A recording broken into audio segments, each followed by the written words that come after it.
Estamos ante un nuevo episodio de esta serie viva de nuestra universidad, nuestra serie parlante, moderada como siempre por Yaya, nuestra experta, nuestra periodista de cabecera, nuestra guía espiritual en la comunicación y la prensa.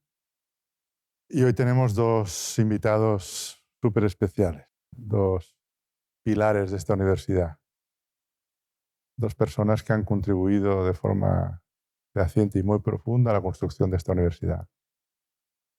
En primer lugar, a la derecha tenemos al profesor Roberto Moreno Díaz, que es uno de estos grandes impulsores, el alma mater de los estudios de informática, catedrático de electromagnetismo desde el año 1968 y catedrático de Ciencias de la Computación e Inteligencia Artificial después.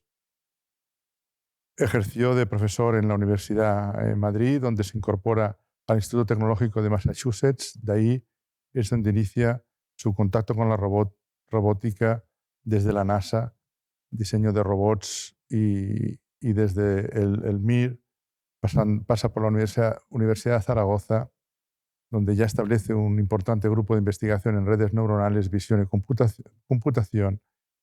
Y en el 79 regresa a Las Palmas siendo fundador de diversos grupos de investigación y dejando una huella importantísima en nuestra universidad. Él es de Galdar, hijo predilecto de Galdar, autor de numerosos trabajos de investigación sobre neurocibernética, teoría retinal, visión natural y artificial, y ha ocupado distintos cargos docentes y de investigación, desde la propia decano de la Facultad de Informática, director del ITC, del Instituto Tecnológico de Canarias, y director del Instituto Universitario de Ciencias y Tecnologías Cibernéticas de esta universidad.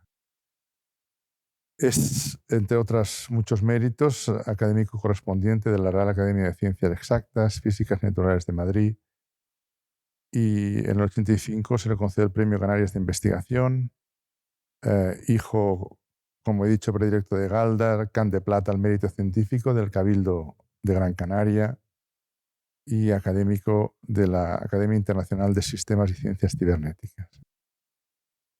Ha sido profesor emérito de esta universidad y continúa todavía trabajando, aunque ahora se dedica mucho más a la pintura, pero continúa todavía con un ojo entero puesto en la ciencia y en la academia. El profesor Pedro Betancor León es catedrático de Medicina Interna y especialista en Medicina Interna. Él estudió en Cádiz y se traslada a Madrid para realizar la especialidad en el Hospital Gregorio Marañón. Obtiene una plaza de profesor titular en la Universidad de Barcelona, a la que renuncia para venirse al Colegio Universitario de Las Palmas. 4 años después es nombrado catedrático en la Universidad de Oviedo, donde permanece algunos meses, pero su isla natal, su Mogán natal, porque él es un moganero de excepción, tiene una calle en Mogán que lleva su nombre desde hace ya alguna década, y fue el fundador de los estudios de Ciencias de la Salud de la ULPGC. Fue su primer decano, director del Colegio Universitario de Las Palmas y maestro de muchos maestros. También fue director provincial del INSALUD, director del Hospital Insular y también jefe del Servicio de Medicina Interna, primero en el Hospital Insular y luego en el Hospital Dr. Negrín, hasta septiembre del 2012. Tiene múltiples premios y reconocimientos, tiene la medalla de oro al mérito del trabajo, hijo adoptivo de la ciudad de Las Palmas de Gran Canaria e hijo predilecto de la isla de Gran Canaria. Y de Mogán. Y también, claro, hijo predilecto de Mogán. Si tiene una calle, ¿cómo no va a ser hijo predilecto? Pero es que no estaba. Ah. Disculpen la interrupción, pero que se habían traspapelado los papeles y hace 15 días que lo encontraron en el registro y me lo han enviado. Perdona, yo creo, oye Pedro, perdona, no es una plaza lo que Es una tiene? plaza. Sí, No, sí, una es una calle, plaza, hombre, una plaza. No lo degrades. El Antes, que tiene una calle soy yo. antes criticando Mogán y ahora todo lo haces plaza. Bueno, la verdad es que No es una plaza. yo Y eso es poco corriente. a ambos les tengo mucho cariño, a los dos. Ya lo sé. Han influido en cierto modo, en mi carrera. Y a mí me gustaría mencionar también de Pedro que fue candidato a rector. Fue candidato a rector en una candidatura que se fragó por allí por los años 97, una candidatura fuerte. Teníamos delante una persona que acabó siendo un gran rector, como fue Manolo Lobo. No, no ganó las elecciones por muy poco y posiblemente la universidad hubiera sido distinta. Yo iba en esta candidatura como vicerrector de Investigación y Relaciones Internacionales. Me creaste ahí un nombre, un pupurri de No, vicerrectorado. está bien. Mm. El que investiga tiene que ser internacional, tío. Y yo creo que hay que decirlo, porque parece que en esta universidad no puedes hablar de las contiendas electorales, pero hay que hablar de las contiendas electorales y de este tipo de cosas, porque al fin y al cabo son la memoria también de nuestra universidad. Pues sin más, Yaya, te los dejo a ti, a los dos, y estrújelos bien. Tienen mucho, mucho que dar todavía. Y muchas gracias a los dos por haber aceptado este reto y para perpetuar un poco lo bueno, que es mucho, de nuestra OLPGC. Muchísimas gracias. Lo bueno de estar con dos maestros es que uno siempre aprende y yo me pongo aquí a intentar guiar un diálogo, pero son ustedes, sin duda, con su sabiduría, con sus recuerdos, con su conocimiento, los que enriquecen este diálogo. Yo soy una mera guía para intentar llevar a buen puerto esta tarde, este rato de diálogo. Han estado hablando en la pregrabación de su infancia, de las dificultades para estudiar. Yo quería empezar este diálogo ya siendo ustedes universitarios, pero me gustaría saber si en su casa existía tradición universitaria y qué tipo de alumno universitario era cada uno de ustedes. En mi casa, primero, no sabían lo que es tradición y segundo, no sabían lo que era universitario. O sea que, pues respuesta completa. Tradición en mi casa era la tradición de lo que hacía mi abuela, hacía mi madre y lo hacía muy bien. Y mi padre, pues lo que hacía era trabajar para mantener a los gansos de los hijos hasta que tuvieran 10 años y podían mandarlos a trabajar, que es lo que nos tocaba, nos iba a tocar. O sea que tradición universitaria, vamos a decir que en Galdense, 0-0. 0-0. 0-0. ¿Y en tu caso? En mi caso no hay ningún universitario previo, no solo en mi familia propia, sino en la globalidad de la familia, que es bastante numerosa. Yo fui el primero. Y también el segundo médico de todo el municipio de Mogán. Y obviamente no había ningún conocimiento de que es la universidad. Mi padre era el representante de una empresa pesquera en la playa de Mogán y mi madre era costurera de hombres. Y hacía calzoncillos, hacía trajes, hacía pantalones. Y así siempre la vi, incluso con un grupo de chicas jóvenes que iban a coser a mi casa. Y se pasaba allí horas y horas trabajando, aparte de alimentar a los 6 hijos, más los 2 abuelos. Y la casualidad de que yo estudiara fue precisamente, como comentábamos antes, un médico que había allí, que era un médico de pueblo, pero excepcional. Hacía su cirugía menor, hacía partos, etcétera. Se preocupaba y me sorprendió que tenía una biblioteca enorme, leyendo como se leía en esa época en Mogán. Recuerdo, no solo no había carretera, sino que no había luz eléctrica, no la hubo hasta casi el 80, y no había agua corriente. Entonces se leía con vela, posteriormente con luz de gas. Y me sorprendió aquello y la diligencia y lo bien que hacía aquel señor, que quise imitarlo. O sea que Entonces, elegir medicina fue a conciencia. exacto, vino dirigida por ahí. De hecho, el Bachiller Laboral no estaba dirigido a carreras técnicas. Y el único que no hizo técnicas de los que estudiamos en toda la promoción fui yo, que fue el único que me fui a Telde a hacer el bachiller superior y luego convalidar con el bachillerato, con lo que era el preu antiguamente, para poder acceder a la universidad. Y elegí Cádiz porque era lo más cerca y lo más barato. Y la beca no daba para más. Y en tu caso, Roberto, en la elección de carrera, ¿fue una casualidad? ¿Fue premeditado, como en el caso de Pedro? En mi caso es un caso divertido, en cierto modo, comparado con el de Pedro, ha sido mucho más. Por lo menos más divertido fue entonces. Mi hermano Félix, que me pasaba, ya dejó de pasarme porque se paró, y me pasaba 10 años. Cuando le tocó el turno de salir a la calle, somos 11 hermanos, 11 vivos del 13 que hizo parir mi padre a mi madre. Bueno, ella también estaba de acuerdo, ¿eh? Mi hermano Félix, que me pasaba 10 años, cuando salió a la calle se puso de ayudante con un tal alguien que en la calle del Agua se dedicaba a arreglar radio. Y entonces se hizo un radiotécnico de la época, que era que arreglaba los aparatos de la radio y las luz. La luz de Caldas la ponía en la fábrica, la planta eléctrica se encendía a las 6 de la tarde, por el día no hacía falta la luz, porque era para encender los bombillos. Y Félix, en cuanto salió del cuartel, me cogió a mí. Salió dentro del cuartel a los 18, a los 20 años, 20. Y en cuanto salió del cuartel, me cogió a mí, que yo tenía 10, y me metió en el taller con él. Y entonces empecé a escuchar la radio y a empezar a jugar con la radio y a escuchar a Mozart en onda corta. Y eso no lo olvido nunca. Escuché unos violines, y hasta que seguí escuchando allí, porque escuchábamos la radio por la noche. ¿Tú te acuerdas que sintonizabas ahí?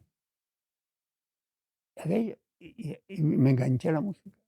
Bueno, en fin, después no pude estudiar música, pero seguí con la electrónica. Y entonces cuando yo diseñé transformadores, bobiné motores, hice que el cine de Galda funcionara cuando se rompía, boberías, ¿no? Y cuando terminé, dije, creo que saqué matrícula en todas las asignaturas, todo eso, boberías. Pero porque me dedicaba a estudiar, entre otras cosas. Dije, voy a hacerme ingeniero de teleco. Pero en lugar de hacerme ingeniero de teleco, yo no podía hacerme ingeniero de teleco, había cambiado la ley, y empezaba el preuniversitario. Yo fui el primer año del preuniversitario. Y del Cardenal Cisneros, de Galda, me tuve que venir, nos enseñaban libres, ¿eh? A pesar de eso, ya sacamos buenas notas.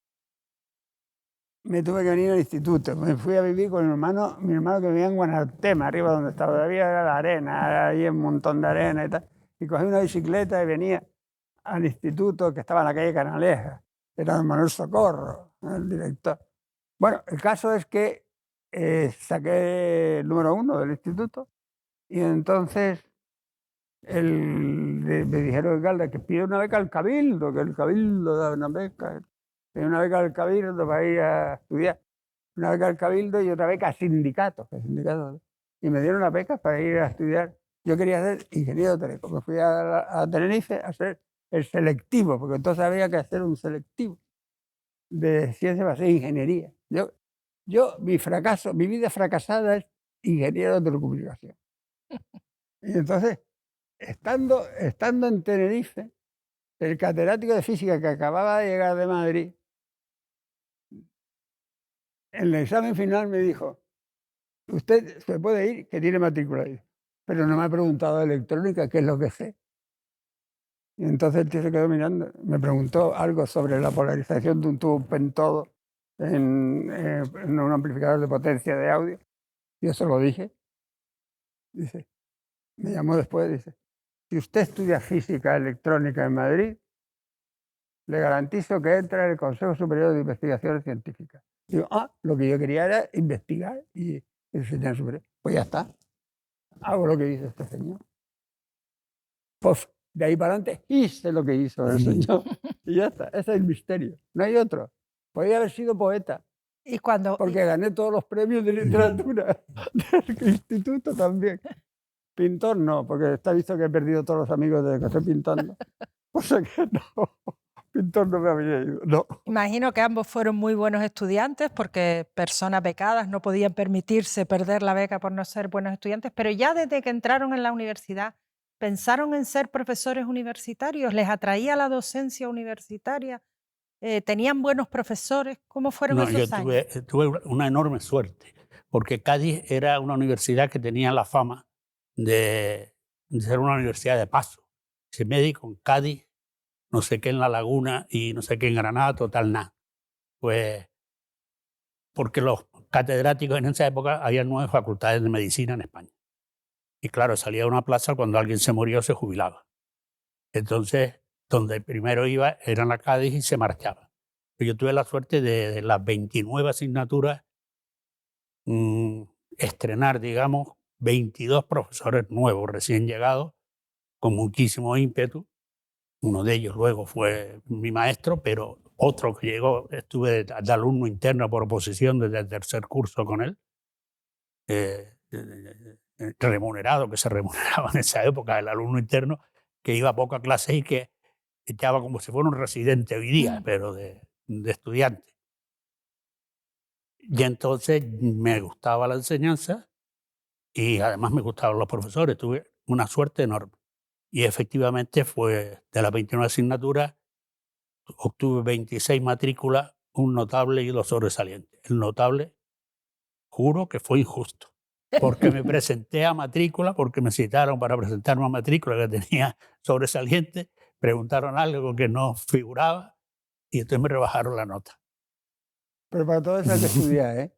Ah, no. Yo cogí y mantengo la costumbre, que ya la había cogido, como decía antes, del coche de hora de Mogán, de levantarme a las 4 de la mañana. Yo, desde los 18 años, me levantaba a las 4, estudiaba hasta las 7, y luego por las tardes estudiaba hasta las 8, salía, daba una vuelta, y a las 9 era la cena en el colegio mayor, y cenaba, y a las 10 a la cama. ¿Tú estabas en un Y colegio eso mayor? todos los días. ¿Podemos hablar entre nosotros? Sí, claro. No digo, ¿tú estuviste en un colegio mayor en Cádiz? No. Era obligatorio porque era un colegio oficial del Frente de Juventudes. Ah, claro, lo Y mismo la- que yo. y Yo la estuve en beca. el colegio José Claro. Antonio. Y yo en el Beato José Diego de Cádiz, frente al Parque Genovés. Dios nos salve. Era el único que había en Cádiz y Claro, lo gestionaba la universidad. es lógico. Y los becarios tenían Tiene obligación, de estar allí. Claro. era preferente para los becarios y al colegio le interesaba mucho Porque éramos tener estudiosos. becarios porque la financiación dependía de la mucho nota de eso. nuestra. Exactamente. A mí me echaron del colegio cuando acabé la carrera. Por No, yo fui comunista. luego subdirector. Primero fui decano conciliario, que se llamaba, cuando llevaba 3 años allí. Ah, tú eres decano. Decano conciliario en el colegio mayor. Joder, el decano mío me mandaba a mí. ¿Tú no? Y luego no. Y luego el último año, cuando terminé la carrera, porque yo quinto y sexto los hice en un solo curso, porque mi padre falleció en la Semana Santa del cuarto curso, que me quedaba quinto y sexto. Como yo era delegado de facultad, conseguí cambiar un poco los planes de tal manera de hacer algunas asignaturas como ojos, otorrino, etcétera, pequeñas, cuatrimestrales. Entonces, el que aprobaba 2 asignaturas en febrero podía matricularse el siguiente curso. Y de esa manera yo pude hacer quinto y sexto a la vez. Yo trabajé un año en Cádiz y ese año fue cuando fui subdirector del instituto, del colegio mayor.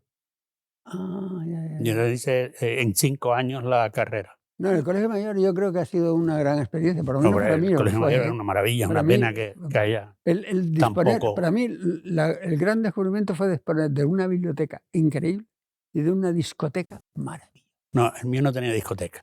Sí tenía biblioteca. Una discoteca en el sentido clásico de discos de vinilo, sí, de Bach para arriba. Y yo creo que la convivencia y la hermandad, el cambio de impresiones de las distintas titulaciones, etcétera, del colegio mayor enriquece muchísimo. Muchísimo. Yo fui completamente deformado por el colegio mayor y me imagino que tú también. Yo creo que fuimos deformados y formados por el colegio mayor. Yo guardo un muy buen recuerdo del colegio mayor. Y unos profesores universitarios que tienen posibilidad de trabajar en Barcelona, de trabajar en el Gregorio Marañón, de trabajar en el MIT, de trabajar donde quieran, ¿cuándo deciden volver a Gran Canaria y por qué? Bueno, fue una decisión un poco, digamos, forzada. Yo a los 27, 28 años era jefe de sección en la Seguridad Social. Solo me quedaba por encima jefatura de servicio. Claro, jefatura de servicio hay una.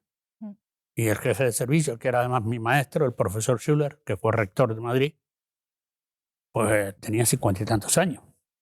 Entonces yo tenía que, para ser jefe de servicio, que trasladarme de Madrid pues, a donde hubiera una jefatura de servicio porque eran oposiciones nacionales.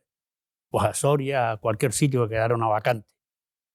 Pero el 12 de octubre era hospital universitario, que a diferencia de hoy los alumnos estaban allí todo el curso, que yo lo intenté aquí y no me dejaron. Pero los alumnos, todas las asignaturas, excepto legal e historia de la medicina que la daba la INENTRALGO, tenían que ir a la Complutense. Lo demás se hacía en el propio hospital. El alumno vivía en el hospital desde las 8 hasta las 4 o las 5 de la tarde. Y ahí dábamos, tenía un pabellón docente y dábamos las clases. Entonces empecé como asociado y yo digo luego, pues aquí hay que ir a la universidad porque es un sobresueldo. Yo tenía 3 chiquillos y mi mujer era estudiante. Y salieron unas oposiciones que en esa época, estamos hablando de pre-LRU, y me presenté a las oposiciones de titular y habían vacantes en varios sitios. Entre ellos, recuerdo Badajoz, no sé si Valladolid y Barcelona. Y yo digo, ¿dónde me pueden dar a mí permiso y no me obligan a trasladarme para yo seguir en Madrid? Digo, Barcelona. Y voy a referir una anécdota porque es graciosa. El catedrático, el rector era un señor que ahora no recuerdo el nombre, era muy famoso. Y tomamos posesión delante de él y al terminar le dije, mire, discúlpeme usted, mire, yo es que tengo plaza asistencial en Madrid y, en fin, venirme a Barcelona con la familia. Me hace usted un gran favor. Dice, nosotros no admitimos que las plazas de la Universidad de Barcelona sean publicadas y convocadas por el Ministerio desde Madrid. Y en ese momento me pasó de supernumerario. Y un mes o 2 meses después, un tío mío que trabajaba en el Instituto de Telde mandó un anuncio en el periódico que salía a concurso la plaza de profesor titular de Patología General del Colegio Universitario. Y ahí ya me presenté, gané el concurso. Eso sí era concurso, no era oposición, y me vine para el curso 79-80. ¿Y en tu caso, Roberto? En mi caso, ¿Por qué renuncias al MIT? yo no renunciaba a nada, vamos. Bueno, ¿o por qué decides ¿Por qué me venir voy a de un lado Gran me voy a Canaria? otro? Sí, ¿por qué me voy de un lado a otro? Vamos a ver. Cuando yo terminé la tesis doctoral tenía 25 años. Acabo la tesis doctoral y yo había hecho un trabajo que había corregido un trabajo que habían hecho en MIT. Y entonces me dice el jefe, Santesmase, García Santesmase es el pionero de los ordenadores en España. Dice, Moreno, porque entonces me llamaba por apellido. Cuando saqué la cátedra ya me empecé a llamar Roberto, ¿sabes? Dice, Moreno, creo que usted debe solicitar una beca para ir al extranjero y a ser posible a MIT. Es donde está el padre de toda la cibernética y redes neuronales. Te voy a dar un pequeño mamotreto, me dio un pequeño mamotreto de unos proceedings. Estúdiate si lo entiendes.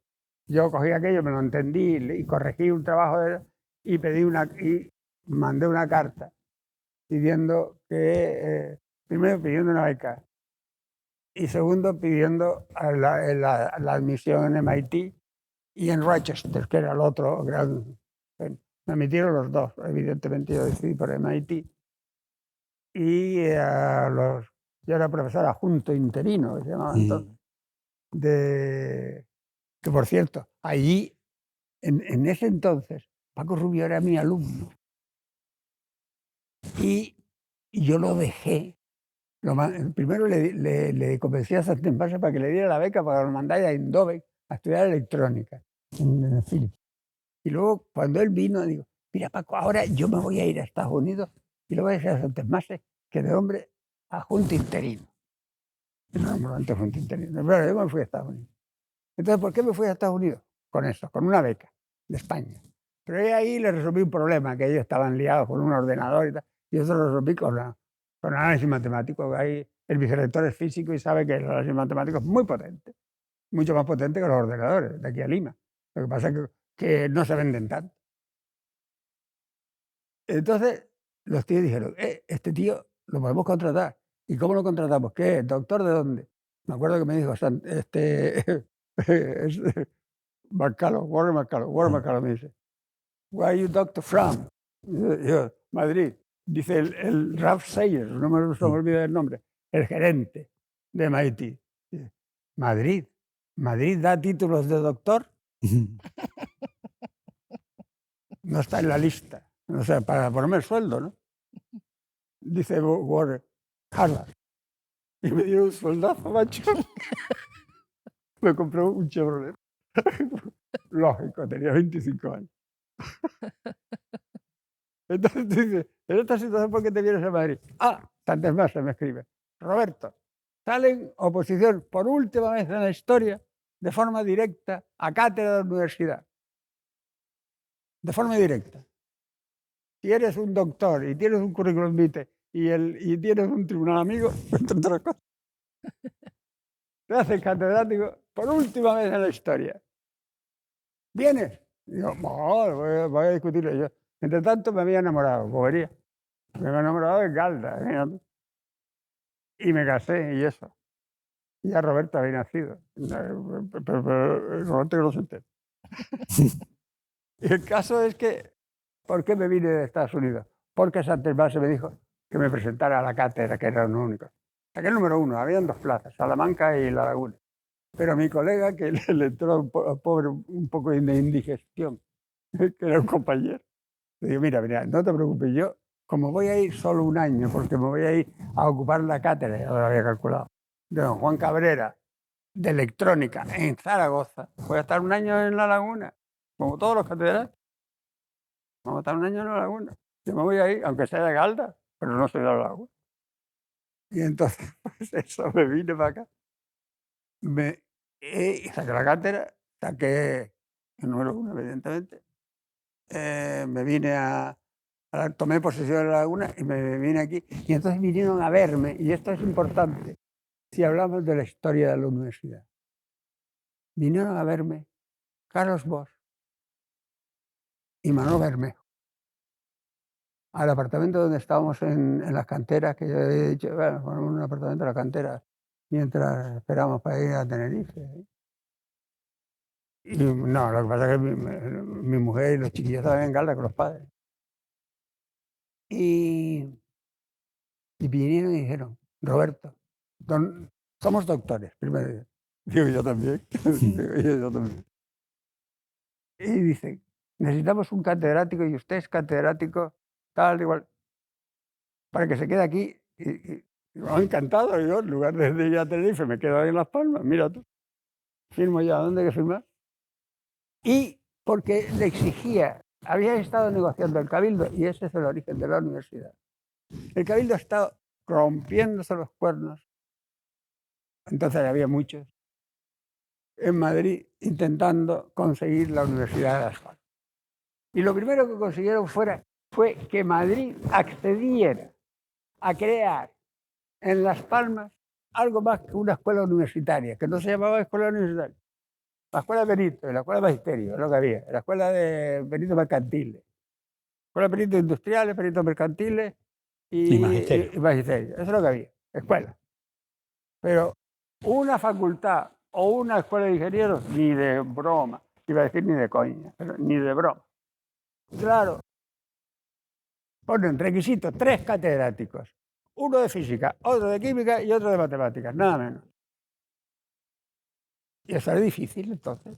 Entonces no habían tantos catedráticos. Yo era el escalafón viejo, en el cual pertenece Cajal. Yo soy de los últimos.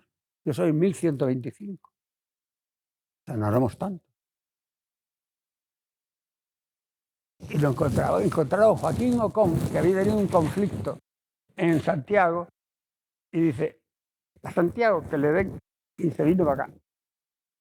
Nasser Ayek había sacado la cátedra recientemente en Sevilla, siguiendo a su maestro, un catedrático de análisis matemático con un apellido Oraco. Un gran profesor de análisis matemático. Y Nasser era un genio en funciones de Bessel. Pero Nasser era libanés. Entonces la tienda la tenía en Tenerife y se quedaba hoy en Sevilla. Se me voy a Las Palmas y ahí controlé mi tienda y vino para acá. Y además, amigo del rector y de toda la IDEATI, era de ATI. Está más claro el agua. Y faltaba un catedrático de física. El catedrático de física no había en todo el país. Había 2, 3. Y uno era de Galda, pues y estaba en las playas de la cantera. Entonces digo, bueno, pues ya está. Y se creó el germen de la Universidad Politécnica de Las Palmas, que es la primera universidad y la única universidad que ha sido creada aquí. Las demás han sido modificación de nombre. Todas. Cierto, cierto. Esa fue la única, y eso lo dice perfectamente Antonio Núñez en un artículo que publicó en el año 2009 en La Provincia. Y yo lo guardo porque Antonio Núñez tiene algunos defectos de creencias, pero es un problema, eso no es un problema, o sea, puede superarse, ¿no? Las creencias, tú sabes, son cuestiones de los cerebros. Personales. Tú como médico sabes que los cerebros crean fantasías. Bueno.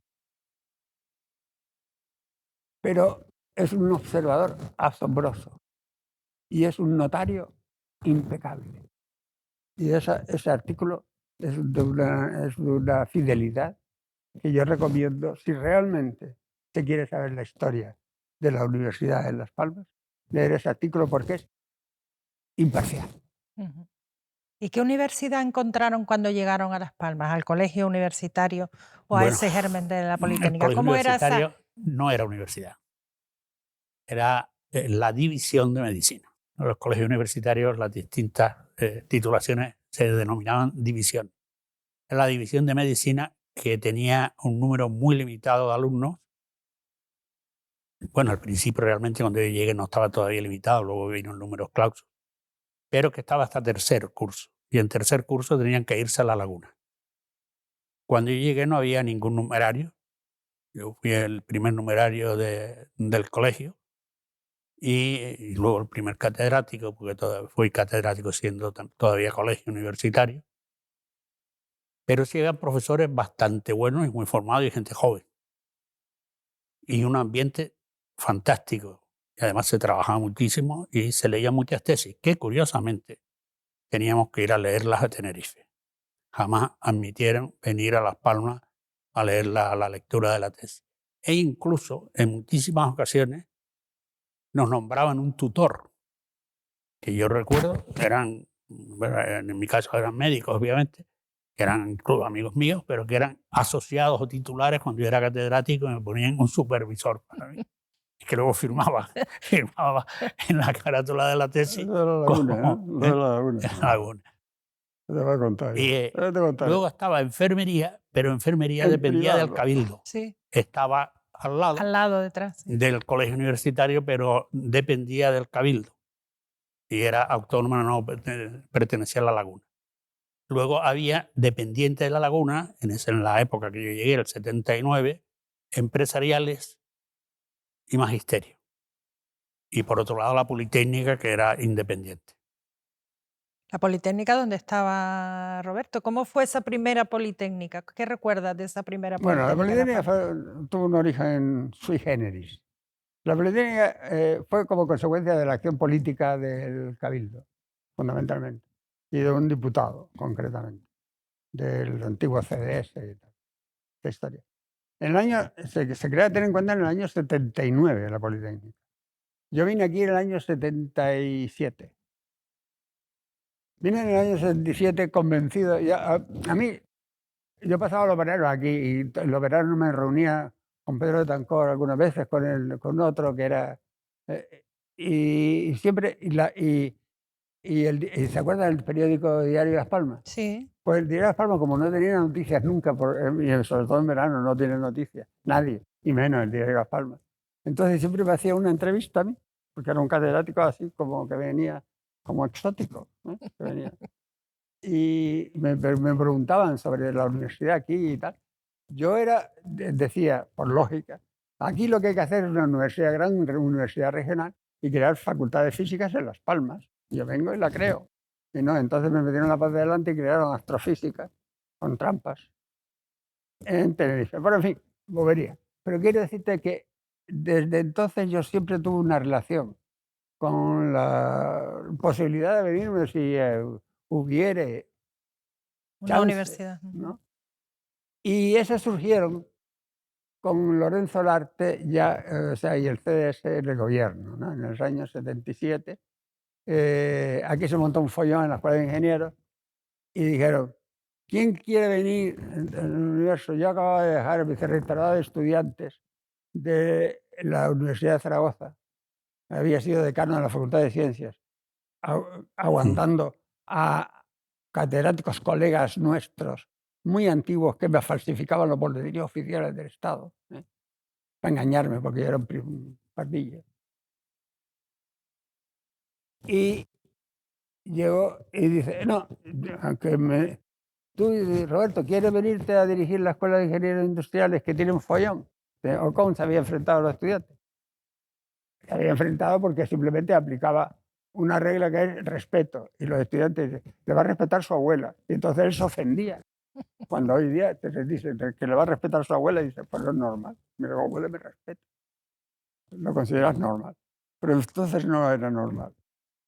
El caso es que yo sustituyo a Joaquín Ocon, vengo a sustituir provisionalmente a Joaquín Ocon para arreglar la Escuela de Ingeniería Industrial. Entonces fui director de la Escuela de Ingeniería Industriales, donde conocí a un montón de gente, entre ellos Antonio Núñez y otros más. Conocí a los de arquitectura, a Juárez, a Cáceres, a todos. La verdad es que todos estos estaban cuando yo creamos el trío de los Panchos, que llamo yo, creamos los estudios de arquitectura e ingeniería en el año, hacía ya 10 años antes. Bueno, en resumidas cuentas, ¿por qué me vine? Para dirigir la escuela. ¿Qué pasó? Que arreglé la escuela porque le dije a los alumnos, hago una asamblea con todos y votaban y tal, y después yo hacía lo que me daba la gana. Me lo echaban en cara. Votamos y ganamos y usted hace lo que quiere. Pero arreglamos la cosa. Como arreglé eso, me dijeron, tenemos un problema, Roberto. La Laguna dice que en el colegio universitario no van a dar medicina el tercer curso. Necesitamos un director y ningún catedrático de medicina, ni de ciencias, ni de nada de la Universidad de La Laguna acepta ser director. Y tiene por ley que ser un catedrático. Solo nos quedas tú. De hecho, yo era el único catedrático que quedaba porque Joaquín Ocon se había retirado. Y dice, de hecho, me nombraron como catedrático de universidad para las primeras elecciones como miembro de la comisión electoral provincial. Porque tenía que nombrar un catedrático y no había, era yo. Bueno, el caso es que me nombran a mí director del colegio universitario porque era el único catedrático que había en Las Palmas. Y allí me enfrenté junto con los estudiantes jóvenes, jovencitos entonces, el discípulo tuyo de Manolo Sosa. Manolo Sosa. Manolo Sosa, Garcés, etcétera, Román. Gerardo Garcés. Román. Román no era tan buen estudiante. No, pero digo que era de la primera promoción, sí, bueno, del colegio. Y en aquellos años enseguida empiezan como las manifestaciones para solicitar una universidad en Las Palmas. No, esto es mucho antes. Esto viene del año 60. Sí, pero ya al principio 82. De los 80, ¿no? En el 82 fue la manifestación. Fue la primera gran manifestación que realmente la organizamos en el colegio universitario, absolutamente organizada, y cuando estaba organizada nos dirigimos al cabildo y a todos los alcaldes de los municipios, hicimos una asamblea y dijimos que lo poníamos en sus manos todo de la ADES. Bueno. Y lo del colegio pasamos al segundo plano y todavía recuerdo cómo una florista que tenía un partido, una señora tenía una floristería, ¿sabes quién es? Ofrecía una torta a un político famoso de izquierda porque se oponía a la creación de universidades aquí y quiso romper la manifestación. Manifestación que hubo gente que fueron y que no querían que se pidiera universidad aquí, y que luego en la cabecera de la manifestación también hubo sus más y sus menos entre algunos políticos para ver quién ya encabezaba la manifestación, algunos de ellos de los que no eran partidarios de la creación de la Que universidad. se sumaban entonces a esa manifestación. Exactamente. Y yo te digo una cosa. Yo hice varias declaraciones en los periódicos diciendo que yo no era partidario de crear una universidad aquí. Yo siempre creí, y creo que hubiese sido lo lógico, que hubiese la Universidad de Canarias y que estuviera los centros donde fueran necesarios. Pero el crear otra nueva universidad, desde mi punto de vista, era crear una estructura burocrática enorme, etcétera, que no era necesaria. Lo que había es que facilitar los estudios donde existiera el número suficiente de estudiantes y las condiciones para poner. Parecía lo lógico, ¿no? Y yo defendí eso casi hasta el final, hasta que todas esas cosas de cerrazón de la laguna, pues ya me hicieron cambiar de opinión. Pero realmente sigo pensando que eso hubiese sido la solución. El País Vasco Pues lo la Universidad del hicieron. País Vasco lo ponía antes Sí, como ejemplo. eso, Y tienen los mismos habitantes que Si nosotros. vamos a la hemeroteca y vamos a las entrevistas de verano, de la serpiente de verano del Diario de Las Palmas, yo me acuerdo que yo he sido predicador o pregonero de la fiesta de Santiago, ¿cómo no? Y que me acuerdo que fui a la radio y me dijeron, ¿y usted qué predicador? ¿Y usted pregonero? ¿Usted qué? ¿Usted es estudiante? No, soy catedrático de la Universidad de Zaragoza. Y digo, bueno. Pero Tú tenías la ventaja que en Inglaterra sabías lo que era un catedrático y Mogán no. claro, no sabía. No, en Gala lo sabía, pero parece que lo han ido olvidando.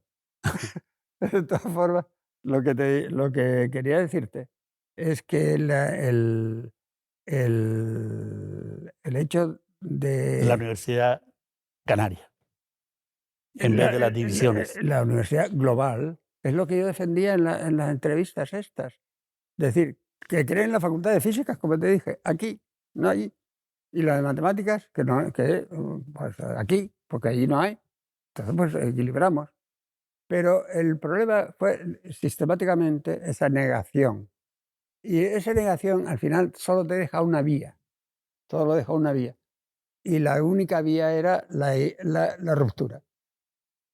Y fue la que, Se como tú intentó dices, se intentó arreglar porque después de la manifestación del 82 se creó informática, se creó ciencias del mar, no, aunque estaban en el colegio pertenecientes a la Politécnica, pero metidos prestados al espacio nuestro, veterinaria. Sí, Y no, veterinaria creo que fue más más tarde. tarde, sí. Sí, fue cuando se hizo la Entonces, universidad. Y luego ciencia las del mar y divisiones, el colegio se amplió con una división de de Derecho, filosofía. de Geografía y de Filología. Sí. Pero eso Y lo todos hicieron, convivíamos allí eso lo y hicieron con la cogimos luego creación. la granja. Pero perdona, esto lo hicieron con la creación de la Universidad Politécnica de Canarias, No. de Las Palmas. No. Con la universidad. Sí. Bueno, estuvo la Universidad Politécnica de Las Palmas, se creó en ese momento y se le dotó al colegio de esas divisiones. Y después pertenecientes a la laguna. A la laguna. Claro. En la misma ley. Eso es. Eso es, en la misma ley. Eso es. Y luego la otra manifestación fue en el 86. Y esa sí que ya no la organizó el colegio, sino la organizó la Fundación Universitaria. Y ahí nos empezamos porque Sí, ahí estaba Paco Rubio de presidente de la Consejo Gestora. Exactamente. Y ahí hubo problema de que previamente salió en el 83 la Ley de Reforma Universitaria, según la cual existían 2 años para la integración de los colegios universitarios, transformarse en universidad o desaparecer. Y desaparecieron varios colegios universitarios de España. Y el Colegio Universitario de Las Palmas pidió, como es obvio, la integración en la Universidad Politécnica. Y la gestora de la Universidad Politécnica de Las Palmas votó en contra. De tal manera que el colegio universitario estuvo durante casi 2 cursos adscrito a La Laguna como parte de La Laguna. Ya no era un colegio universitario, sino que formaba parte de la Universidad de La Laguna. Hasta después de esa manifestación, donde ya se creó la Universidad de Las Palmas, y ya vino la reversión de nuevo hacia eso. Y es una cosa que habitualmente se olvida, y disculpen los ingenieros que están por aquí, que no creo que estuvieran en esa época, señalar que la Universidad Politécnica de Las Palmas, la gestora de la Universidad Politécnica de Las Palmas, se negó a asumir el colegio universitario.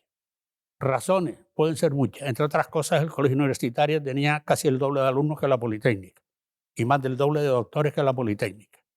Y ya tenía bastantes numerarios. Yo creo que esa fue la razón, pero en fin, es una opinión. Es una opinión. Yo sumo, no resto a tu opinión, un hecho concreto, que es las condiciones de asumir era a coste cero. Quiero decirte que el gobierno de Canarias, alias ATI, no daba un duro más o daba microduros, y de hecho fue así, para que la Universidad Politécnica asumiera todas las enseñanzas de la provincia de Las Palmas. Entonces, yo te regalo esto, hombre, claro, cógelo, pero pagas tú. Pero perdone, lógicamente, arquitectura e ingenieros dicen, el presupuesto corto o mediano o suficiente que Pero el tenemos. presupuesto, Roberto, Mira, pegó un bajón. Contrariamente a eso, te diré que el presupuesto, cuando pasó a La Laguna, dependía de La Laguna. Y las nóminas venían de La Laguna. Es decir, que el dinero que sacaba el gobierno era el mismo. Sí, pero inversiones, ¿qué? Eso de personal. No, lo que gastaba las divisiones de medicina, que ya dejaron de ser divisiones, venía de La Laguna. Y las nóminas venían de La Laguna. Capítulo 2, puro. Ponte tú a sumar luego. Pero es lógico. Yo no estoy defendiéndolos, ¿eh? No estoy defendiendo una postura ni otra. Estoy diciendo la situación exacta. ¿Cómo lo ves tú desde un lado y cómo lo ven? Porque yo tampoco estaba en el otro lado. Yo era catedrático de la Universidad de La Laguna todavía. Yo solo fui catedrático de la Universidad Politécnica cuando oposité. Hice concurso, otra vez. Después de haber hecho un concurso nacional. Y ser de los últimos que pone catedrático por oposición. O en virtud. Yo también. El tuyo pone agregado. Yo primero agregado y luego acceso. Sí, catedrático no lo pone. Agregado. Así las cosas en su sitio. Agregado. Tú no eres catedrático en virtud de oposición. Agregado en virtud de oposición. Agregado en virtud de y oposición. acceso a cátedra. Exacto. Bueno, pues hablemos con propiedad. A eso me refiero. Entonces, ¿qué pasaba ahí? Pasaba una cosa, que había una oposición sistemática de la Universidad de La Laguna que sondeaba, que socavaba por debajo a la Politécnica para que no aceptara la integración de filosofía y letras, sobre todo medicina. Medicina siempre fue medianamente bien vista, pero filosofía y letras... Estás equivocado, porque lo primero que aprobaron fue todo menos medicina. Porque La Laguna no quería. Es que eso es lo que te estoy diciendo, La Laguna no quería. Y en una reunión con Lorenzo Olarte... No, pero yo estoy defendiendo a Las Palmas. Ah, no, yo digo estoy defendiendo a la Politécnica que yo viví. La Laguna no quiso medicina. ¿Qué pasó con la Politécnica? Yo creo que la Politécnica hizo un gran favor. Fue la primera universidad. Fue la primera universidad. Y si Manolo Lobo es catedrático de esta universidad, fue porque se creó la Politécnica, aunque él luchó contra ella y estaba en cabeza en una manifestación en contra, porque era el representante de la Universidad de La Laguna en Las Palmas. Era el vicerrector de la Universidad de La Laguna en Las Palmas, siendo el catedrático de escuela universitaria, no catedrático de universidad. Él es catedrático de universidad gracias a que luchó en contra de la universidad que lo hizo catedrático. Sí. Esa es la realidad. Eso es cierto. Entonces, cualquiera que niegue eso, pero niega la realidad. La razón que yo te voy a decir es que si realmente se hubiese integrado, si hubiese creado la Universidad de Las Palmas al admitir todas las divisiones del colegio, la potencia para reclamar más presupuesto hubiese sido mayor que si solo se quedan unas pocas centros de la Politécnica aislada. Y si ya tienes el capítulo 2 seguro, las inversiones obviamente se hubiesen conseguido, pero el colegio estuvo a menos de semanas de desaparecer por la negativa de la Politécnica. A menos de semanas. Eso no lo veo bien. A menos de semanas. Y yo estuve a punto en esas semanas de perder la cátedra. ¿Quién era el rector? El rector de la Politécnica. El presidente de la gestora, Paco Rubio. Bueno, pues entonces pregúntale a Paco, porque Yo no que tengo que preguntarle a nadie. Yo estoy exponiendo hechos. Y yo personalmente estuve a semanas de perder la cátedra, puesto que yo estaba nombrado por el rector de La Laguna, pero no era no personal iba de a La perder la Laguna. cátedra. No iba a perder la cátedra ni de coño. En cualquier caso, en el año 89, todas esas rencillas que evidentemente existieron entre la Politécnica, entre La Laguna, el colegio universitario por medio, parecen superadas con una ilusión colectiva que fue Sí. la creación de la Universidad de Las Sí, Palmas. ¿Estamos sí, de acuerdo? totalmente de acuerdo. Totalmente de acuerdo. ¿Y cómo fueron en esos primeros años de la ULPGC? ¿Cómo los recuerdan ustedes? Pues maravilloso. Yo creo que había mucha ilusión. Era gente muy joven, con mucho impulso, con mucha participación. Y yo creo que fueron unos años bastante ilusionantes. No sé, ya estoy fuera hace años, si la ilusión se mantiene, porque han cambiado mucho los tiempos, han cambiado mucho los planes de estudio, las perspectivas de los profesores, la perspectiva de los alumnos, etc. E incluso yo creo que la LRU, yo soy pre-LRU en agregado, como dice Roberto, cambió las cosas, porque me refiero a medicina, que es lo que más conozco. Antes tú opositabas, obviamente, como era normal en casi todo, teníamos que ir a Madrid. Ya habían 6 ejercicios eliminatorios, con prácticas, con trincas, etc. Llega la LRU y resulta que en una plaza vienen de los 3 miembros, de los 5 miembros del tribunal, 3 te lo nombraba la universidad, habitualmente el departamento, y 2 venían a sorteo. Estoy jugando en campo propio, ganando 3-0. Pero si era plaza clínica, por eso no viene nadie de fuera, por ejemplo, como profesores vinculados, el hospital te pone 2, solamente hay 1, digamos imparcial, que es por sorteo en el ministerio.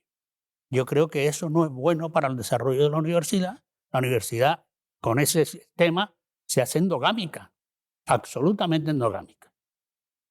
Tú no encuentras ahora, quieres traerte a cualquier persona a una plaza aquí y no viene porque sabe que va perdiendo 4-0 de un total de 5.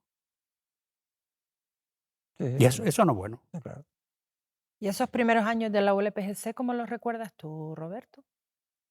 De la, La creada la ULPGC. de la recién, vamos, Cuando estaba recién creada. recién creada la ULPGC, fueron unos años en que fueron de lucha, o sea, el rector en contra de la decisión de la Junta de Gobierno.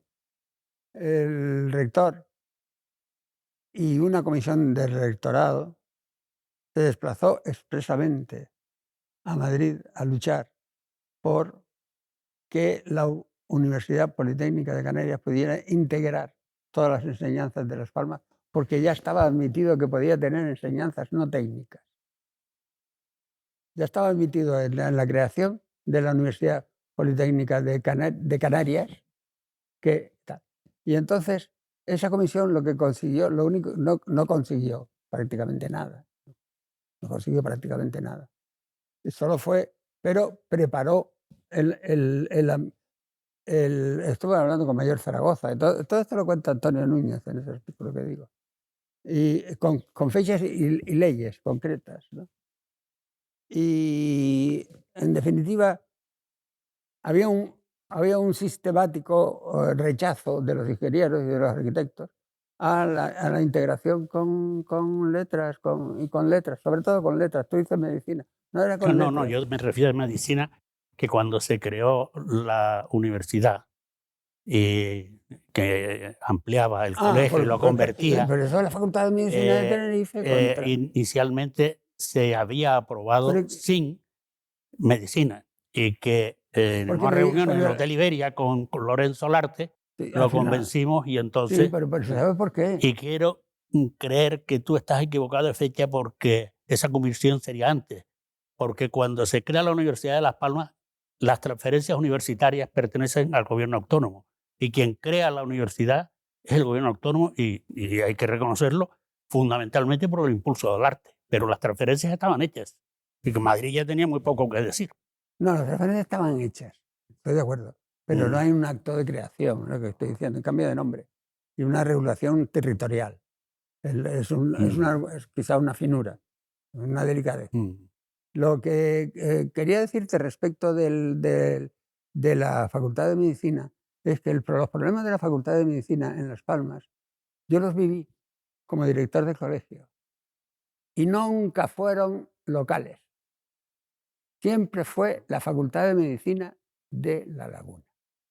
La gran enemiga de la facultad, de que se creara medicina. Si medicina no lo crean en Las Palmas, te aseguro que el camino habría sido más fácil porque los médicos de Tenerife no se oponen tan frontalmente, todos ellos de aquí. Te voy a decir una, digamos, anécdota personal. En Tenerife, antes de crearse esto, de las plazas que sabe por la LRU, que tenían que cubrirse, las que no las cubrió una universidad pasaban a otra y tal, habían 2 plazas vacantes de medicina interna. Y yo estaba en Oviedo y mire, me daban plaza en hospital en Avilés y luego las clases por la tarde en Oviedo.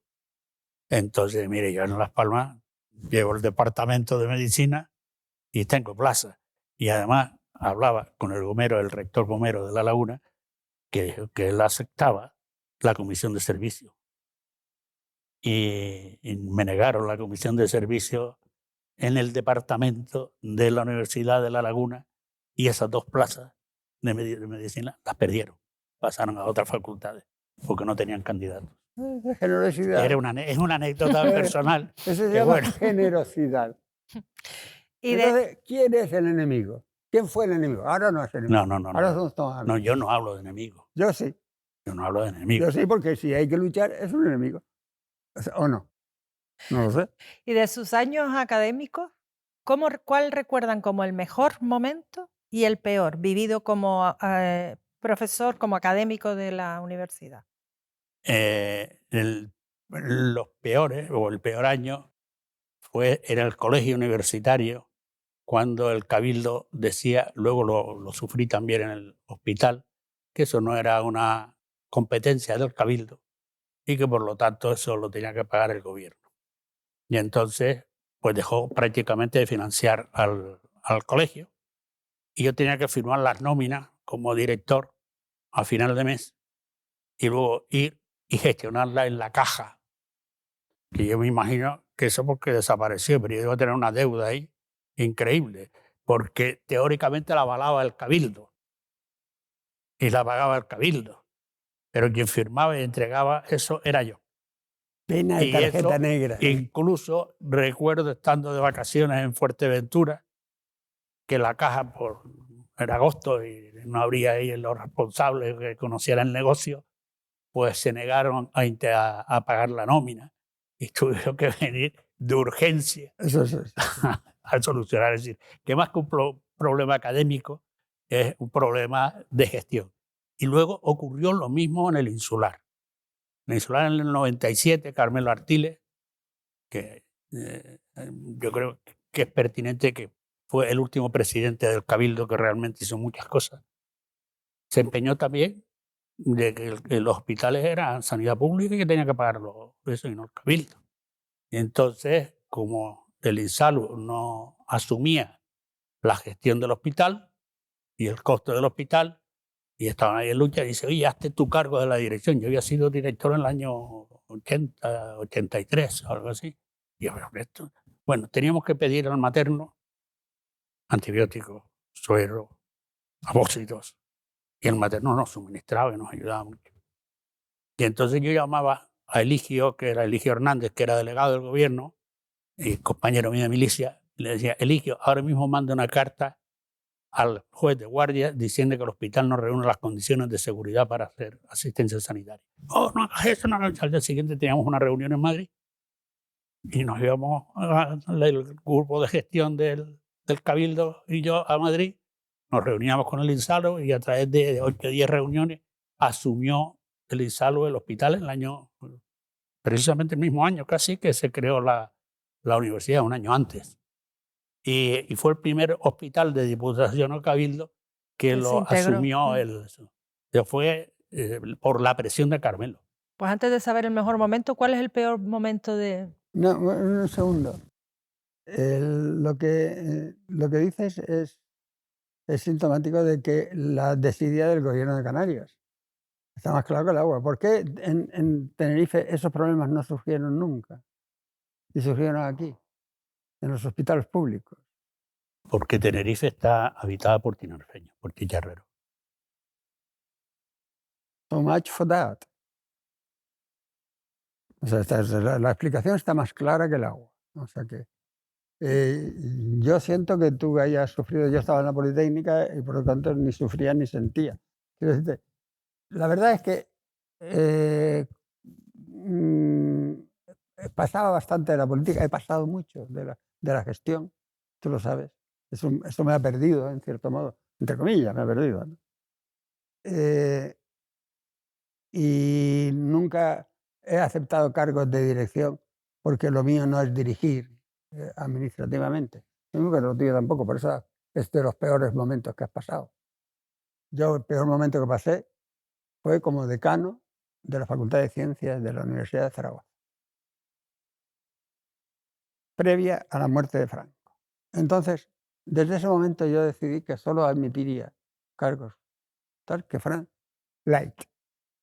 Y he sido director de un ICE recién creado, director de una facultad de informática, que creé yo a mi gusto, cosas sencillas, que no tuvieran ese tipo de estrés. Que yo era joven y había sufrido demasiado para tener que seguir sufriendo. Pues yo he tenido que asumir, vamos, digo, he tenido Tú has porque tenido que asumir, ¿eh? me responsabilicé Ya lo sé. varios cargos de ese tipo. Me lo recuerdas, pero ya yo lo sabía, que tú has tenido que cargar en tus espaldas unos problemas que con la medicina interna tienen algo que ver, ¿eh? Como la Con el filosofía, sacrificio. como la filosofía etrusca con la mecánica cuántica, o sea, que en el fondo tienen que ver. Y el mejor momento fue cuando terminó la primera promoción de medicina.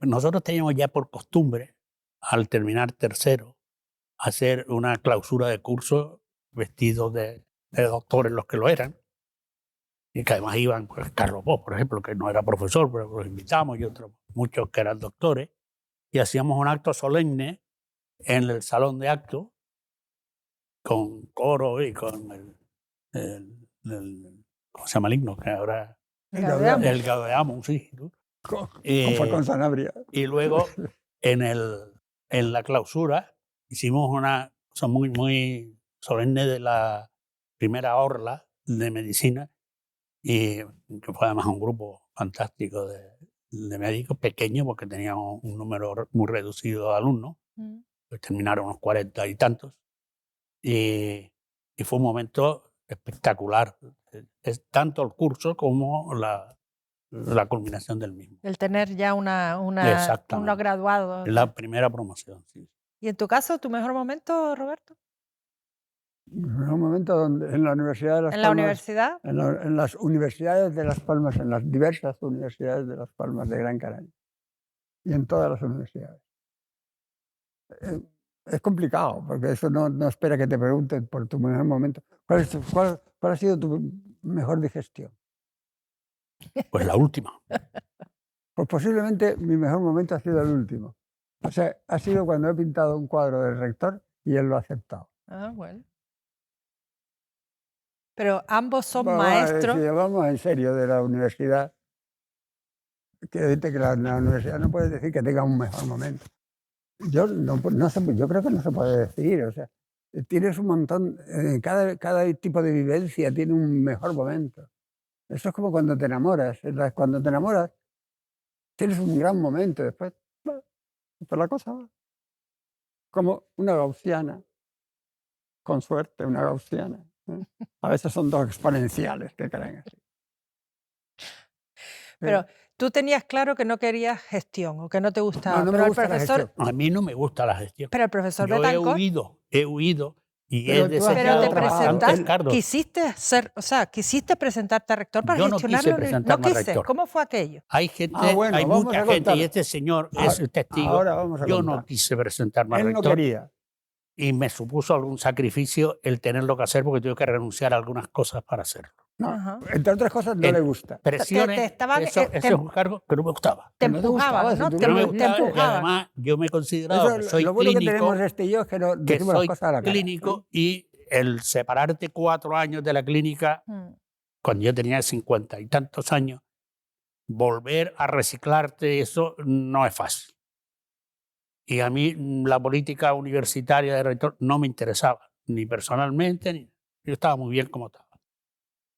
Pero tuve muchísimas presiones, entre otros, del rector en ese momento, que me dijo que forzosamente tenía que ser yo, durante muchas reuniones y apoyándose en otros muchos amigos o compañeros o fuerzas vivas, y en numerosísimas reuniones que tú las conoces, para qué te voy a estar diciendo ahora, para que me presentara. Y finalmente dije, pues voy.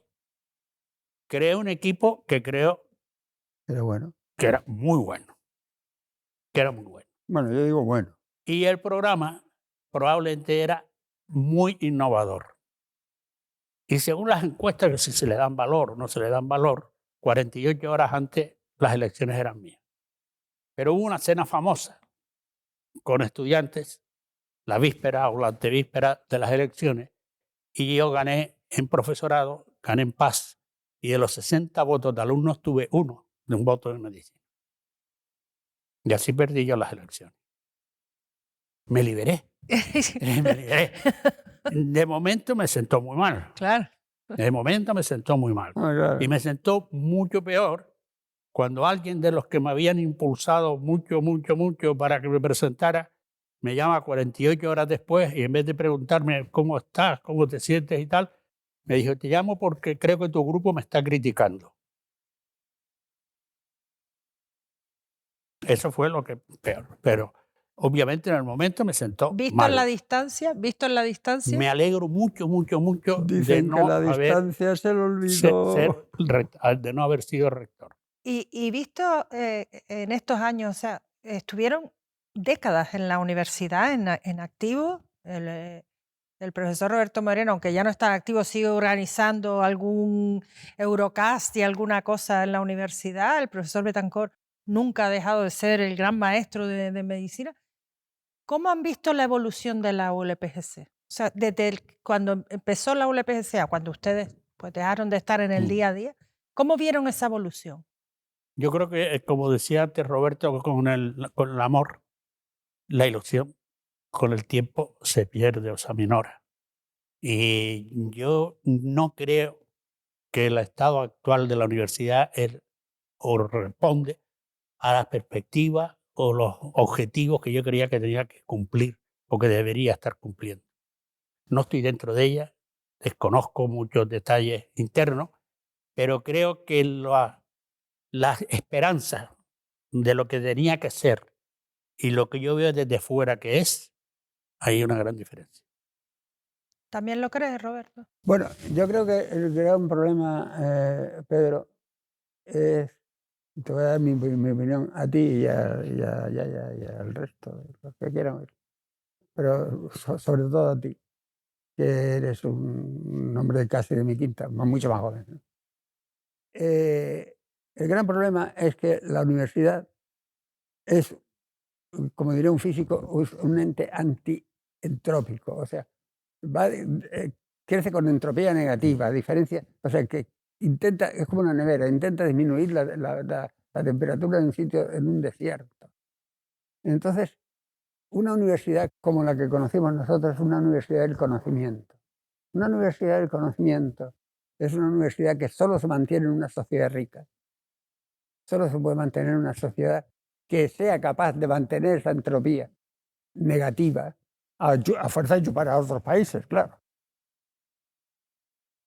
Entonces nosotros, yo concretamente, tenía el modelo de la universidad del pensamiento y de la investigación y sin embargo está la universidad que es formación profesional, que es lo que necesita.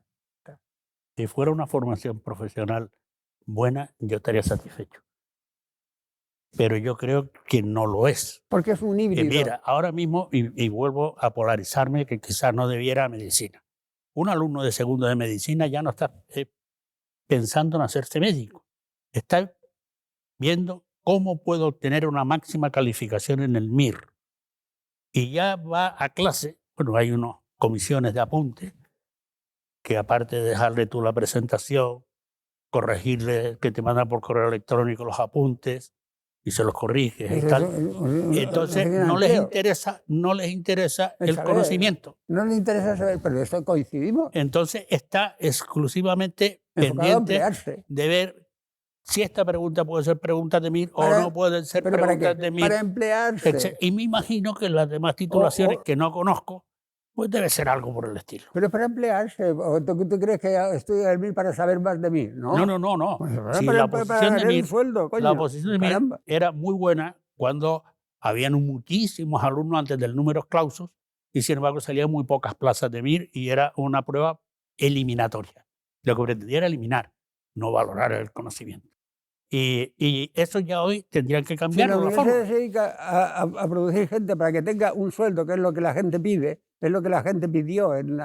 Queremos que nuestros hijos estudien para que tengan un sueldo y los empleen. Pues en el fondo es que es lo que pedían. ¿Para qué quieren que sus hijos estudien? ¿Para que sepan más y sean Aristóteles? No. Para que tengan un sueldo y puedan vivir. Entonces, eso es un objetivo que no es el objetivo de la Universidad Sapiens. La Universidad Sapiens es antientrópica. Exige de la universidad, una universidad muy alta en investigación, exige dos cosas, una de dos cosas. O una sociedad que la mantenga, que es pobre, muy pobre, y conforme sube una, baja la otra, o una sociedad rica que se chupa a los países de al lado para mantener a ese cono central que es Estados Unidos, el ejemplo clásico. Estados Unidos chupa al resto del mundo para mantener sus universidades en first rate. Pon una universidad de rango 1 en Mauritania. Tienes que chuparte toda la producción de pescado del país. La universidad es producto de la sociedad que la tiene. ¿Y ustedes no creen que No, la yo creo sociedad... ahora tengo muchísima esperanza con el profesor Serra y todo su equipo. Estoy esperando, ya se lo Ser dije, realista. ya se lo dije durante la candidatura y me alegré mucho. Tú además la delicadeza de decirme lo que se iba a presentar. Y yo creo Te voy a que... contar una anécdota ahora. ¿Eh? Ahora te cuento una anécdota. Y yo creo que puede que dé un cambio a esto y pase un poco de ser lo soso, digamos, que viene siendo en los últimos años. Yo diría quizás ya décadas. Pedro, conocedor como soy, de la tradición que te hicieron en su momento. Fue una tradición, más claro que el agua. Te lo dije entonces y te lo digo ahora. Y te lo volveré a decir cuando te encuentres otra vez. Conocedor de eso. Serra, que me tiene cierto reconocimiento, debe ser porque tú lo has hablado bien de mí. Porque Con seguridad. con seguridad. Pero es que además es una verdad. Bueno, Tú eres vamos a hablar- tú eres un ejemplo. Entonces, Serra, tuve la ocasión de comer con él antes de él anunciar su candidatura, por un motivo ajeno a todas estas cuestiones, ni siquiera médico, siquiera. Y él me dijo que se iba a presentar. Y yo sabía que era muy amigo tuyo, porque él me invitó a un homenaje tuyo y lo demostró. Aparte que ya lo sabía. Pero ya... Y yo le miré a Serra y le dije, ¿tú estás seguro de que quieres presentarte rector? Sí. Entonces le dije, entonces habla con Pedro y pregúntale qué es lo que no tienes que hacer. Tienes razón. Tienes razón. Y además te digo, él tampoco tenía mucho interés en presentarse. Fue una plataforma, pero en este caso no mediática e institucional, Sí, ¿no? sino de profesores De profesores, sí. y gente Que querían seria, cambio. que seria Porque de si la no, universidad, que pedían el cambio a gritos. Es que ha habido una sucesión desde que Paco entró y estuvo 20 años de rector, cambiando los estatutos adecuadamente. Pues aquí ha habido una dinastía el único que se salía un poco de la dinastía, yo creo que porque andaba la mayor parte del tiempo por los cerros de Úbeda, fue regidor, pero los demás la dinastía. ¿Tú te crees que un señor que se opone a la creación de la Universidad de Las Palmas sistemáticamente, que encabeza manifestaciones, que es la oposición del rector, del presidente de la comisión gestora primero y después del rector, después es nombrado vicerrector por ese señor y le sucede en el mando? ¿Eso qué? Por lo menos casa rara, ¿no? ¿Qué cualidad? Volvamos al mundo universitario. Esto ¿Cualidades de es muy qué? A ver, vamos a interesante, ver. esto es muy interesante, pero vamos a volver al mundo universitario. ¿Qué cualidad consideran ustedes imprescindible para ser un buen universitario? Un buen profesor, un buen investigador universitario, un buen maestro, al final, porque ambos son reconocidos en su área como maestros. ¿Qué cualidad hace falta ¿Puedo para eso? interrumpirte? Sí, Que sepa la asignatura, ¿verdad? lo primero. Mira, eso es lo primero, porque ahora no es infrecuente que salga alguien catedrático sin haber dado el programa completo. No es infrecuente. Pero da una parte del programa. Pero yo creo que para considerarse maestro, y yo no me considero maestro, es primero transmitir ilusión, despertar interés por el conocimiento, por la mejora, por la progresión, bien de la ciencia y bien de la práctica cuando se trata de una carrera con práctica. Y a su vez que tenga, que digo yo, no amistad, porque con el estudiante no tiene que ser amigo, pero sí tiene que ser empático. Tiene que ser empático, sin ser, obviamente, un abusador de estos que para que lo califiquen en las encuestas bien, pues facilitan las cosas. A mí siempre me calificaron bien y yo nunca fui una prueba todo. Pero creo que el desencadenar o despertar ilusiones por lo que conoce y por lo que puede conocer derivado de lo que te dice y que deje el recuerdo ahí y traten de imitarte, es lo que realmente debiera ser un maestro. Porque una cosa es un profesor que transmite conocimiento sin más. Lo puedo hacer por videoconferencia, sin ningún problema. Incluso sin necesidad de vídeo. Y otra cosa es el maestro. Y el contacto personal, el despertar esas ilusiones, el estimular, el no enseñar chorradas, sino cosas no solo prácticas, sino que también de conocimiento profundo y que invitan a pensar. Eso es lo que diferencia al maestro del profesor. Roberto. Bueno, estoy de acuerdo que eso diferencia, pero hay otras diferencias también, ¿no? Yo creo que es el trick, el que no es trick, te sale, si te sale, es el ilusionar. Yo me acuerdo que yo cogí una asignatura después de mucho tiempo de teoría de sistemas en informática y empecé hablando del Big Bang. Y claro, a los alumnos de informática de cuarto curso empiezas hablando del Big Bang, dirá, este profesor de teoría de sistemas se ha vuelto loco, evidentemente. Pero simplemente le quería hablar del concepto de tiempo, de qué es el tiempo. Y el tiempo es un parámetro. ¿Y cómo entiendes que el tiempo es un parámetro? Pues entonces se sintieron, fueron a hablar con el decano, con el director Del el director del departamento. departamento, que era Santi, alumno mío. Dice, mire, don Roberto Moreno ha hablado del Big Bang hoy en clase, ¿eh? O sea, mira, a ver que... Y Santi se ha hecho reír, déjalo que siga hablando. Es que yo creo que una gran cuestión es motivar. Entonces los alumnos ya se sintieron motivados por saber qué era el T, ese que aparece en las ecuaciones, en teoría de sistemas. ¿Qué es el T? Y el motivar es poner tu entusiasmo. Si ellos ven que tú tienes entusiasmo explicando una cosa, entonces se suman a ti. Y para tener entusiasmo hay que saber qué es la cosa. Es lo que dije, hay que saberse la asignatura. Hay que saberse la asignatura. No hay que solo ser buen profesor, hay que saberse la asignatura y además quererla y tener entusiasmo. Es como si tú hablas de tu marido o yo de mi mujer. Es que no solo la conozco, sino que hablo con entusiasmo de ella. Entonces estoy enamorado, si no, es que estoy a punto de otra cosa. Pues con las materias es igual.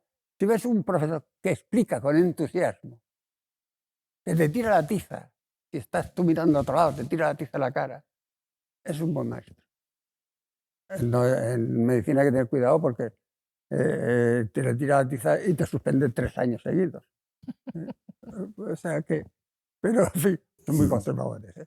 Pero en fin, creo que es clave el transmitir. Si tuviera las tijeras en el quirófano, como vuelan. Pero a que es cierto eso, que tienes que entusiasmar. No, claro, es lo que decía. Tienes que despertar. Súmense conmigo, vamos a ver qué diablos pasa aquí. ¿Por qué la teoría del Big Bang puede ser falsa? ¿Por qué? Porque estamos utilizando en mecánica cuántica el tiempo de Newton, que es reversible, y en mecánica cuántica el tiempo no es reversible. Ah, claro. ¿Qué tal relación tuvieron en su época con los diferentes estamentos de la universidad? Estudiantes han hablado de ellos, pero con el PAS o con los otros profesores, ¿qué relación? Yo tengo la creencia que me he llevado bien con prácticamente todo el mundo. Igual no tengo muchos que me quieran, pero que me odien creo que tengo poco. Eso es una gran virtud, ¿no? Me he relacionado muy bien con el PAS, con mis compañeros, con mis jefes, porque en principio no soy conflictivo. No soy conflictivo y, hombre, cuando tengo que plantear un problema lo planteo. Y realmente creo que no he tenido problemas personales, no he tenido ni en mi facultad ni con el resto de los centros o con las corporaciones. ¿Tú, Roberto? No, yo estoy de acuerdo con Pedro que lo mejor es pasar de bien. O sea que yo he tenido problemas, sistemáticamente. He tenido problemas. Una vez me criticaste tú. ¿Yo? Una actitud. Qué raro. Vete a la porra. Qué raro. Estamos comiendo, éramos amigos. Entonces digo, oye tú, Roberto, llevo el zapato desatado. Y yo me lo ato. Eso es una crítica. Me dijiste que quizás yo mimaba demasiado a mis pupilos, no los cuidaba mucho. En cierto modo, es posible que sí, es posible. Yo creo que en general los peores enemigos los he tenido entre mis discípulos. Por eso te lo dije, ahora que lo recuerdo. Por eso te lo dije. Los mimas demasiado y mi padre siempre me dijo que si alguien te hace algo mal, pregúntate qué favor le hiciste. Sí. No, ese es el viejo dicho el viejo dicho del comerciante holandés que le dice a otro, oye, fulanito, dice que tú eres un sinvergüenza y un ladrón. Fulanito, no recuerdo haberle hecho ningún favor. Sí. Entonces, así como he tenido alumnos que me satisfacen suficientemente, aparte que tampoco necesitas de los alumnos para tener satisfacción, gracias a Dios. Gracias a Dios. He tenido alumnos que me han sido fieles. Es lo que llaman ser fiel. Ser fiel es... Leal. La lealtad. Leal. La lealtad. Ser leal. Eso es lo que en bastantes ocasiones, pero gracias a Dios, el 55% de las veces me ha salido bien. Me decía un colega, dice, pues hasta suerte tienes, tío. Porcentaje amplio. Y ¿Cómo ven ustedes el presente y futuro de la Universidad Española? Antes hicieron una pincelada de una necesidad de un cambio, de cierto cambio. ¿Ustedes creen que la universidad que ustedes conocieron como estudiantes o como profesionales en su primera etapa, en general, no solo la ULPGC, pero necesita ser repensada de nuevo o no? Sí, sí, sí, claro, claro. Es una situación muy compleja, pero estamos manteniendo una universidad que prácticamente ha tenido muy pocos cambios en los últimos 40, 50 años. Cambios reales. Cambios Estructurales, reales. estructurales. ¿No? Entonces, eh, tiene que, esto que dicen los ingenieros, una ingeniería de procesos o reingeniería o algo así, una palabrota así. No te creas. Tú crees en las palabras de los ingenieros como creo yo en las palabras de los médicos. O sea, nada. No, es que en medicina se emplea eso en los procesos, en la gestión sanitaria, Cuando de quieres reingeniería. Cuando quieres Pues confundir. eso, realmente yo creo que hay que repensársela Eso sí, y eso sí adaptarla mucho más, no solo al presente, que ya no está adaptada al presente. De hecho, las personas que salen graduadas de cualquier tipo de graduado tendría que saber desempeñarse en lo que ha hecho, al menos basalmente, en lo básico.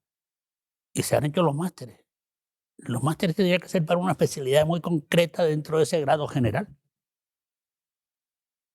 Porque está prolongando una formación que yo creo que no es que sobre el máster, sino que tendría que reorientarse y dirigirlo mucho más a la realidad actual y también a lo que se prevé que nos viene.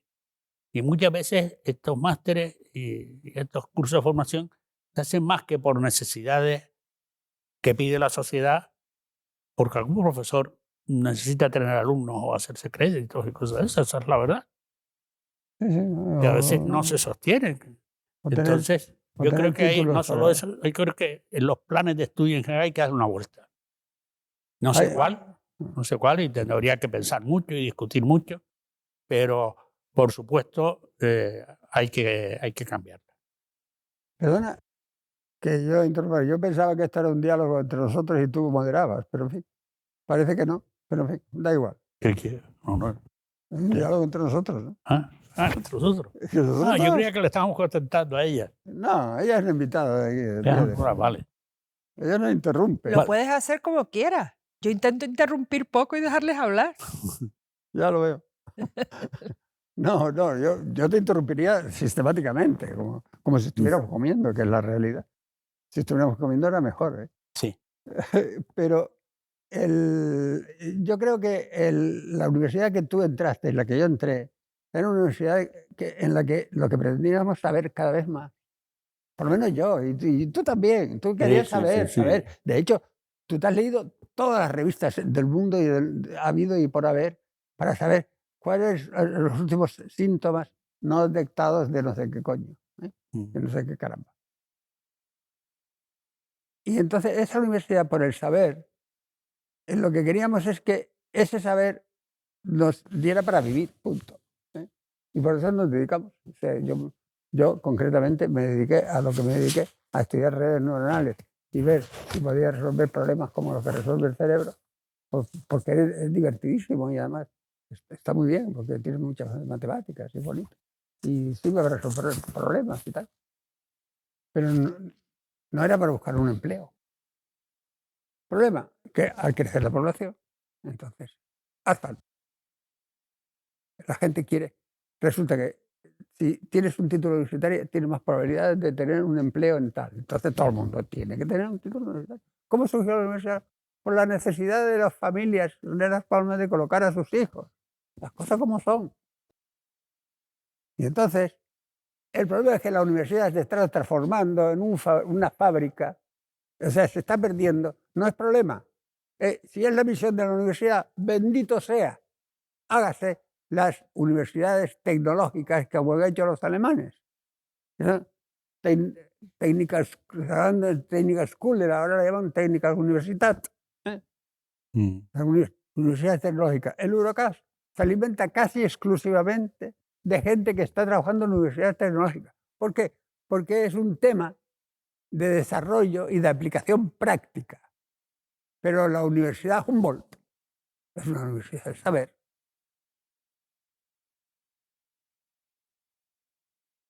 Y hay pocas. Es el saber y el saber hacer. Porque claro, en tu caso, igual basta solo con saber. Pero si yo soy médico y yo tengo que, no solo que saber medicina, tengo también que saber hacer.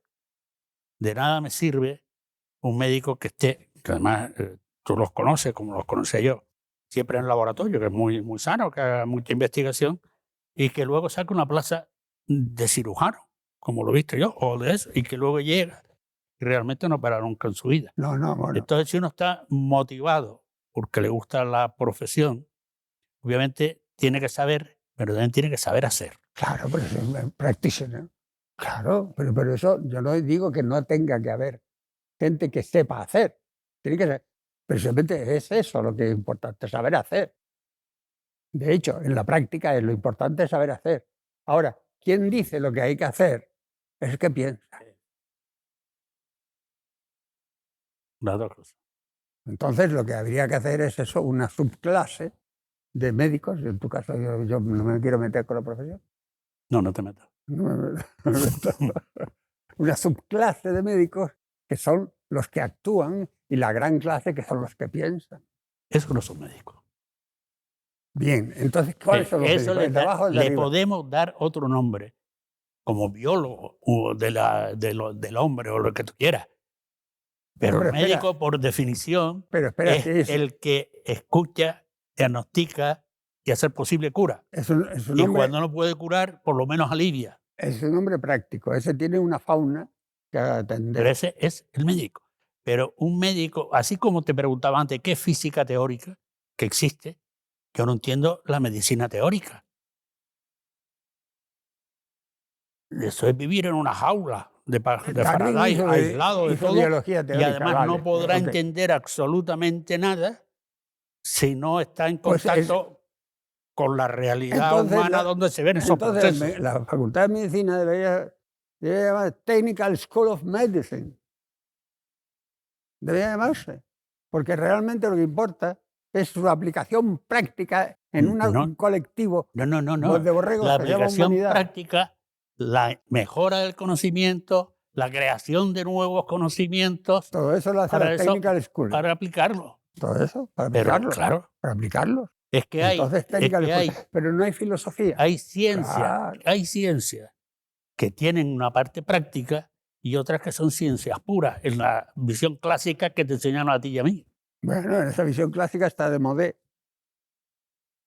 Desmodés es francés que está fuera de moda, ¿sabes? Pero en fin. ¿Y creen ustedes, yo sí lo creo, pero les pregunto, que la sociedad Gran Canaria, por ejemplo, de los años 70 a la actual, se ha modificado por tener una universidad completa en la isla? ¿Creen que ese cambio ha sido mayor por eso o no? Tengo muchas dudas. Yo creo que el número, o el porcentaje más que el número, de personas de las distintas clasificaciones que nos vamos a hacer ahora aquí, más o menos se mantiene constante.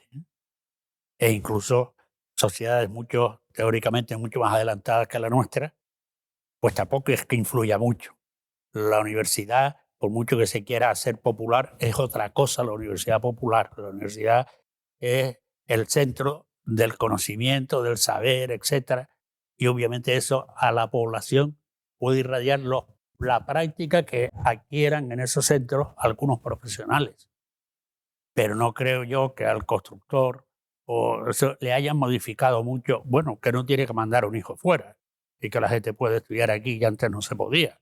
Bueno, pero lo que es la cultura general de la población, las inquietudes, etc., yo no creo que haya variado mucho.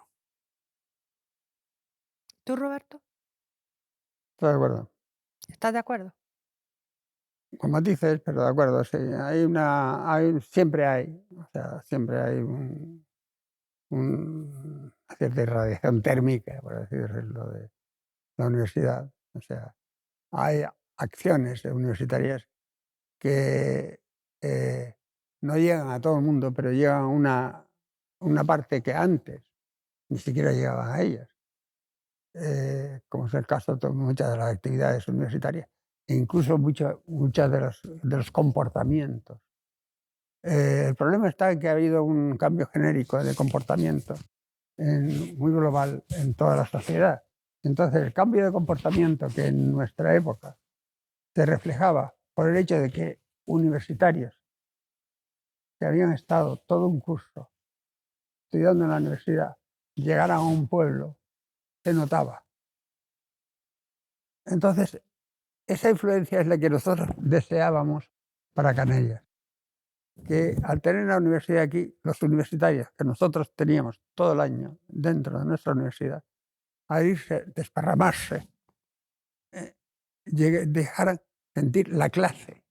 Un fondo. De cierto modo, ¿verdad? Un fondo Y eso, de interés. y eso en ciertos casos, se ha intentado conseguir.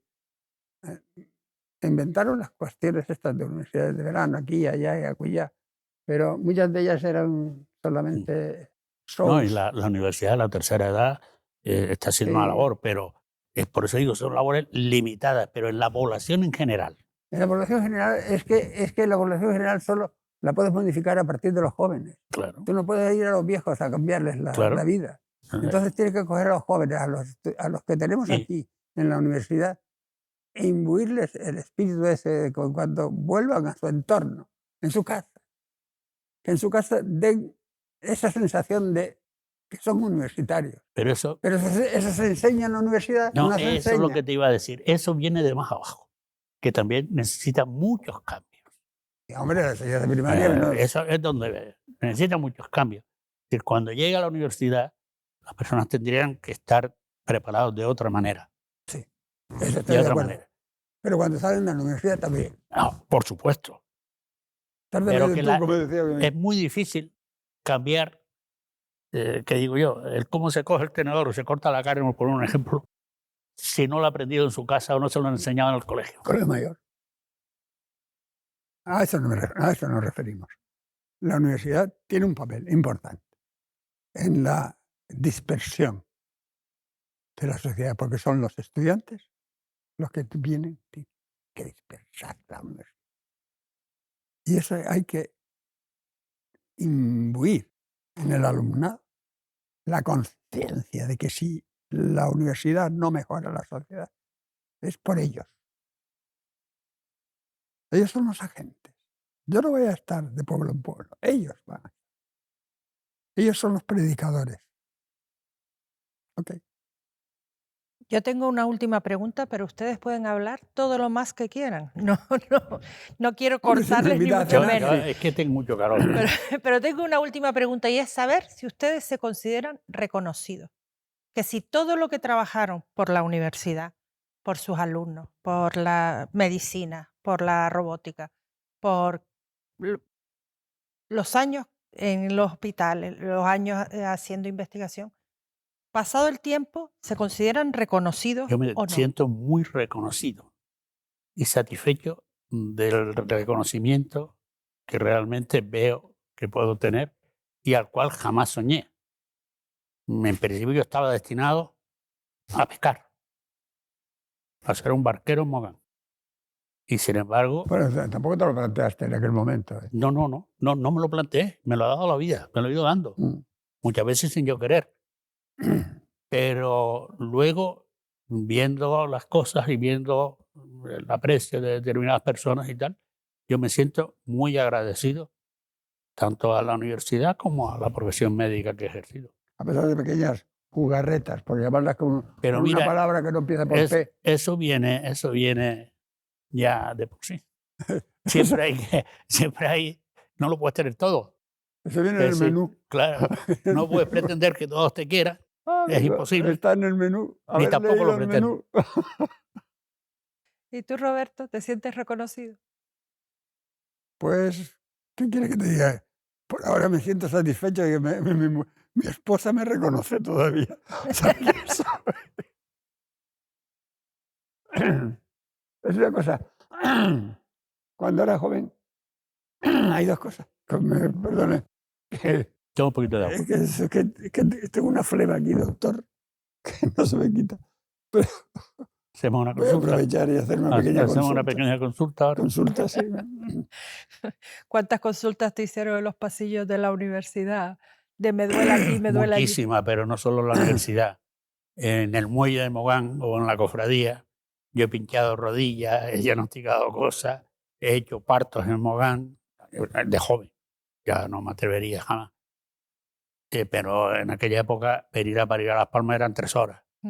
Y a lo mejor no llegaba. Yo recuerdo Bueno, esa es una la última experiencia de campo muy anécdota, no digo más.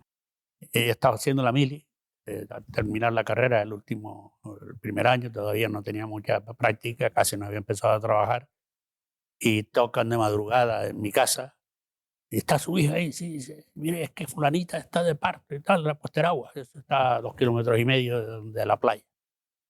Y dije, que avisen a Mariquita de la Cruz. Mariquita de la Cruz era una señora, mujer de un marinero muy mayor, que había hecho nacer a todos los chiquillos de la playa. Y entonces Mariquita fue conmigo, ella pidió una palangana, agua caliente y tal, y yo no sabía qué hacer. Y yo digo, mire usted, Mariquita, a ver qué tal va eso. Va bien, mi niño, va bien, yo lo aviso. Y yo cuando terminó todo, cogí muy solemnemente la tijera, corté el cordón y lo até. Pero, con luz de carburo. Pero la acción y el mérito era de Mariquita de la Cruz. Yo no tenía ni idea, estaba asustado. Es un experimentalista. Asustado. No necesitaba teorías. Bien, ok. Entonces no necesitaba saber lo que era el tiempo T ni nada. No sé si me habías preguntado algo. Sí, si te sientes reconocido, Roberto. ¿Reconocido? Sí, sí. Yo creo que, ya te he dicho antes que a mí el reconocimiento es que yo me siento agradecido a mis maestros. Y eso es muy agradecido. Y reconocido vamos a poner el 50,5% de mis alumnos, de mis discípulos, por llamarlo de alguna manera. Creo que cada uno ha ido por su aire, gracias a Dios, con lo cual no pueden recibir herencias mías ninguna. Y la universidad, de vez en cuando me da una alegría. Y una vez me he jubilado, vamos. Una vez me he jubilado, la universidad de vez en cuando, a algunos se les cruzan los cables. Mira, vamos a hacer un homenaje a Roberto. Como no tenemos ya nadie que hacer el homenaje, vamos a Roberto mismo. Y me hacen una cosa y tal, y me entregan una placa que yo luego no sé dónde poner, claro, evidentemente. En el rastro no les recomiendo que vayan. No las quieren. Porque son baratas. Están grabadas. Sí, son baratas. Son muy baratas. Y claro, o sea, reconocido estoy, reconocido. Yo creo que la gente que ha captado mi mensaje me reconoce. Y es lo importante. Porque el que no te ha captado tú, que te reconozca un tío que no te entiende, pues es casi ofensivo. Yo creo que los 4, yo tengo una persona que me admiraba. Lo que pasa es que se le ocurrió morirse el tío. Pepe Mira, fue mi primer discípulo, y mi primer amigo, y mi primer compañero. Con él discutíamos y creamos. Eso sí, comiendo almendras y bebiendo vino en su finca de Pinoso, en Alicante, que es un buen sitio para pensar al estilo griego, al estilo clásico. Ese ha sido mi mejor discípulo, mi buen amigo. El otro, Fonseca, de Portugal. Aquí he tenido unos cuantos, que no voy a citar para que no se encelen, pero la gran satisfacción son que ellos me hayan entendido. Como decía mi maestro decía, cuando era joven tenía miedo que me quitaran las ideas, ahora tengo miedo de que nadie les entienda. Pues eso, Ese era y creo que estos lo han entendido. O sea, no sé si te he contestado. Espero que Seguramente no te he contestado. Sí, pero me da has igual. contestado. Y espero que haya sido un rato agradable de los que te ha aportado la universidad últimamente, este rato aquí, esta No, esto, conversación. esto, por ejemplo, yo lo considero un reconocimiento. Porque tú también lo consideras. Sí. Yo lo considero un reconocimiento. Y si el rector nos hubiera dejado hablar antes de irse, por lo que pasa es que como el rector manda, ya está. Está ahí sentado. Hombre, Luis, si yo sé, no hablo tan mal de ti. Perdona, porque no sabía que estabas. Ay, Dios mío. Este me va a fusilar. Pero ya que decías que, que se había ido y no habías podido decirle, ¿se lo puedes decir? Sí, lo reconozco que es un... bueno, lo que pasa es que como está presente parece que estoy haciendo la pelota. Es verdad, te voy a hacer la pelota, Luis.